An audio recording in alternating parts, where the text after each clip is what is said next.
नमस्कार आप सभी को। उम्मीद करता हूँ आप सब बहुत अच्छे से होंगे और आप सबकी तैयारी विधिवत सही दिशा में चल रही होगी। मुख्य परीक्षा को लेकर के आपका ये सेशन है और मुख्य परीक्षा के संदर्भ में मैं बात करूँ तो आप लोगों का जो सहयोग है वो निराशाजनक है। मात्र कुछ सीमित, आप कह सकते हैं सीमित छात्र छात्राएं हैं जो लगातार उत्तर लेखन कर रही हैं, जो लगातार उत्तर लेखन करने के बाद टेलीग्राम ग्रुप पर शेयर कर रहे हैं।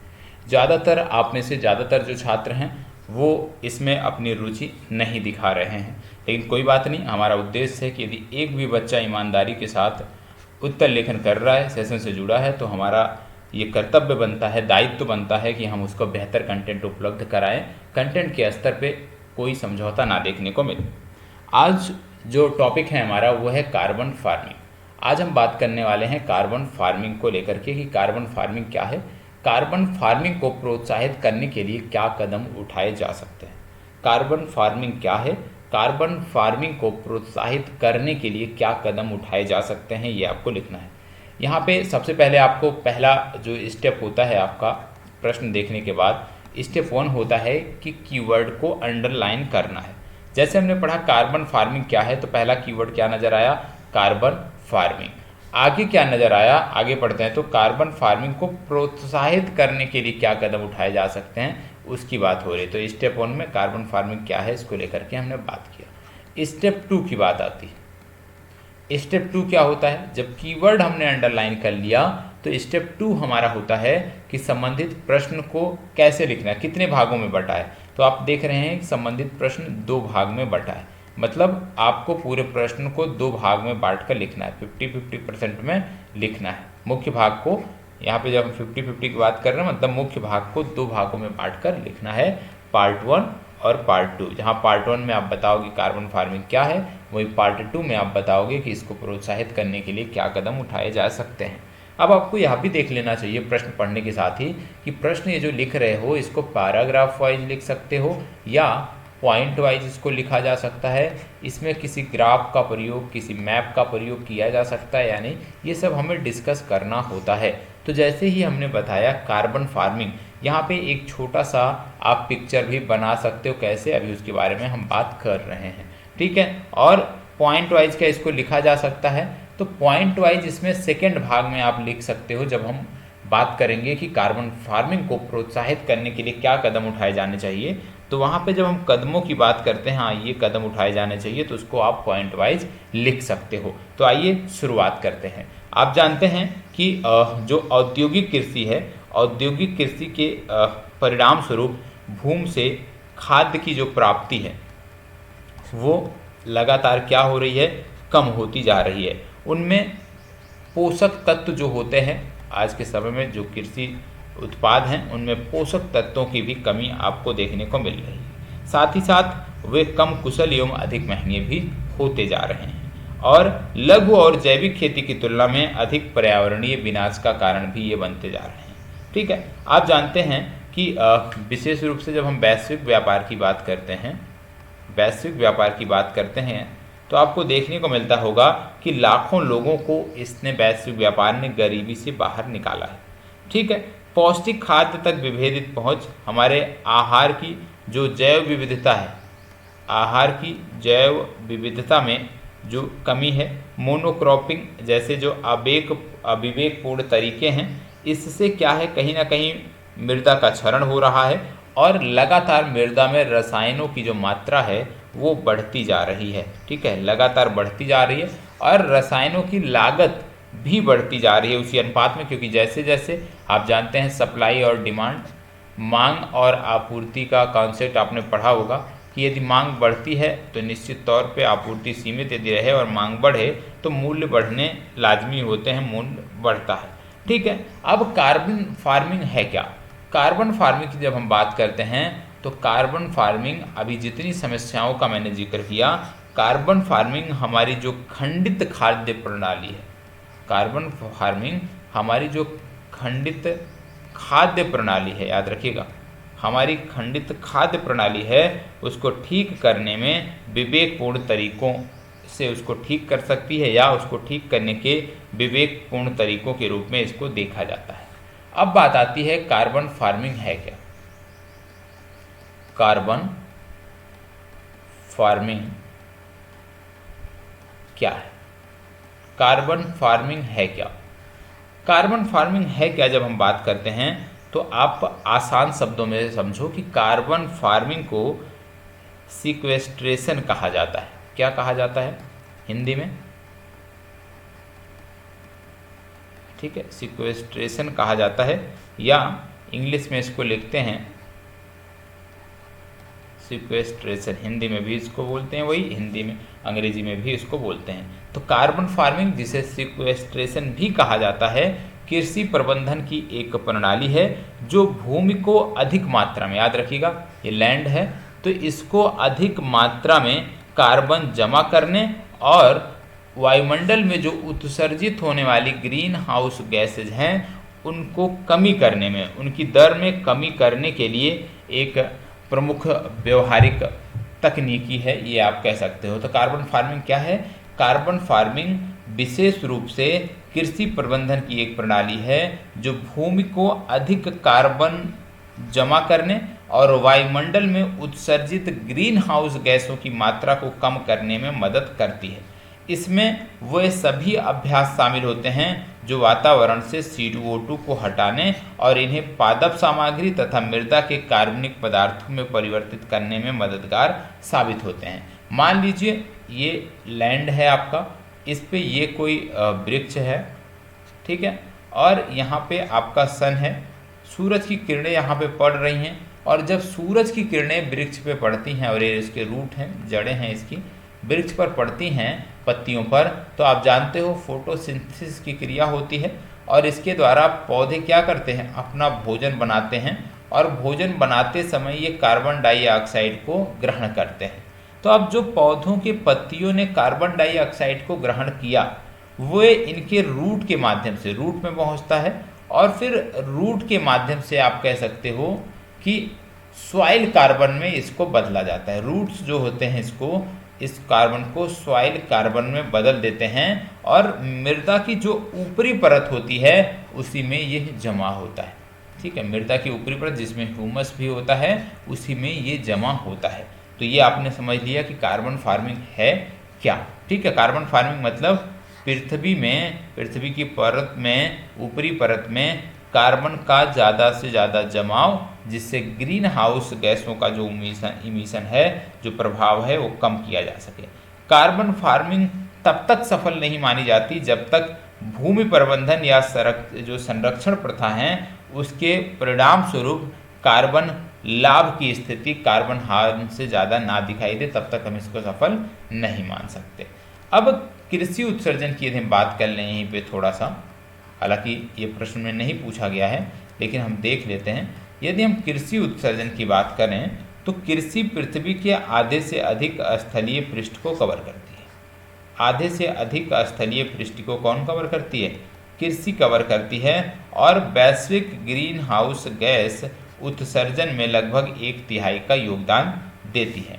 वर्ष 2021 के आरंभ में भारत सरकार द्वारा UNFCCC, ठीक है, द्वारा जो इसको रिपोर्ट सौंपी थी उसमें बताया था कि देश का कृषि क्षेत्र इसके कुल ग्रीन हाउस गैसेस के उत्सर्जन में 14% की हिस्सेदारी देता। मतलब एग्रीकल्चर सेक्टर से 14% ग्रीन हाउस गैसों का उत्सर्जन होता है। भारत में आप जानते हैं कृषि उत्सर्जन मुख्य रूप से पशुधन क्षेत्र, कहाँ से होता है? पशुधन क्षेत्र।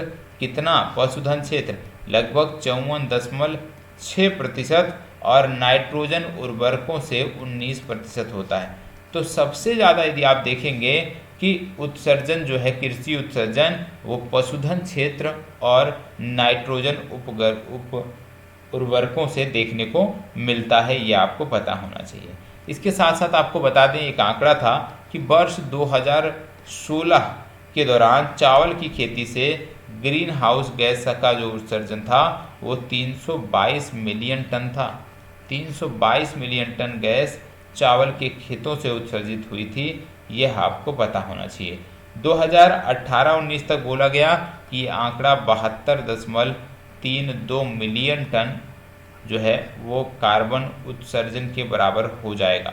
ठीक है, इसके साथ साथ अब बात आती है कार्बन फार्मिंग को लेकर के, जो कि हमारे प्रश्न में पूछा गया था कि कार्बन फार्मिंग को लेकर के क्या कदम उठाए जा सकते हैं, प्रश्न में पूछा गया था। ये तो हो गया कार्बन फार्मिंग, आपने बता दिया। अब प्रश्न में दूसरा भाग था कार्बन फार्मिंग को प्रोत्साहित करने के लिए क्या कदम उठाए जा सकते हैं।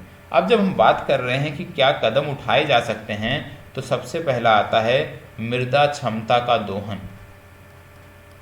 मृदा क्षमता का दोहन,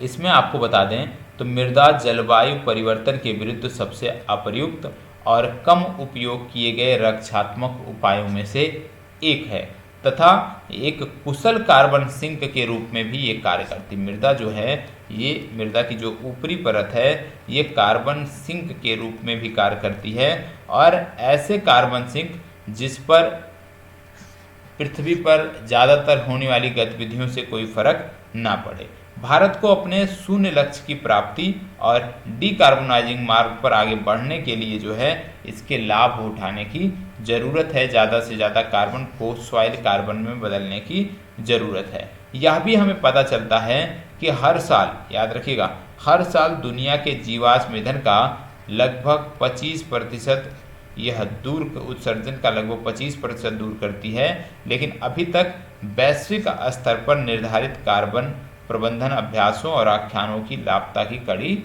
रही है। कार्बन फार्मिंग के लिए कानूनी समर्थन की भी बात आती है। कार्बन फार्मिंग के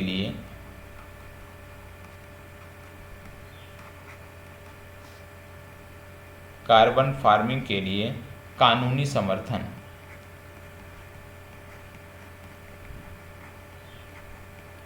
कार्बन फार्मिंग के लिए कानूनी समर्थन। जब हम इसकी बात करते हैं कार्बन फार्मिंग के लिए कानूनी समर्थन की, तो याद रखिएगा एक व्यापक और भविष्योन्मुखी कार्बन फार्मिंग अधिनियम जो है वो आज के समय में बहुत ज़रूरी है, और एक सुदृढ़ संक्रामक योजना के साथ कार्यशील भूमि पर कार्बन सिंक निर्माण के विचार को ये प्रभावी ढंग से प्रभावित करती है, प्रभावी ढंग से प्रदर्शित करती है, और जलवायु संकट का मुकाबला करने में, पोषण में सुधार के मामले में, कृषि समुदाय के अंदर असमानताओं को दूर करने में, भूमि उपयोग में परिवर्तन लाने के साथ हमारी खंडित खाद्य प्रणाली को ठीक करने हेतु, या आप कह सकते हैं उसके अंतर्गत आवश्यक समाधान प्रदान कर सकती है। तो कहीं ना कहीं कार्बन फार्मिंग के लिए कानूनी सलाह लेनी चाहिए। तीसरा, किसानों को प्रत्यक्ष प्रोत्साहन। किसानों को प्रत्यक्ष प्रोत्साहन, किसानों के प्रत्यक्ष प्रोत्साहन की बात करें तो जलवायु तटस्थ अर्थव्यवस्था के निर्माण के लिए भूमि क्षेत्र अत्यंत महत्वपूर्ण है, क्योंकि वहाँ यह वातावरण से कार्बन डाइऑक्साइड जब्त कर सकता है। इसके साथ साथ कृषि एवं वानिकी क्षेत्रों को प्रोत्साहन करने के लिए जलवायु अनुकूल अभ्यासों को अपनाने पर जोर देना चाहिए, क्योंकि वर्तमान में कार्बन सिंक की वृद्धि और संरक्षण को प्रोत्साहित करने के लिए कोई नीति उपलब्ध नहीं है। इसके बाद अगला आता है कार्बन क्रेडिट और कार्बन बैंक। ये बहुत महत्वपूर्ण कदम है। कार्बन क्रेडिट और कार्बन बैंक, ठीक है। अब जब हम बात करते हैं तो आपको समझ में आता है कि किसानों को वैश्विक स्तर पर व्यापार योग्य कार्बन क्रेडिट के माध्यम से पुरस्कृत करना चाहिए, ठीक है। कार्बन बैंक भी बनाए जा सकते हैं और किसानों के साथ कार्बन क्रेडिट की खरीद बिक्री भी हो सकती है, और यही बैंक किसानों के साथ खाद्य की खरीद और बिक्री कर सकते हैं।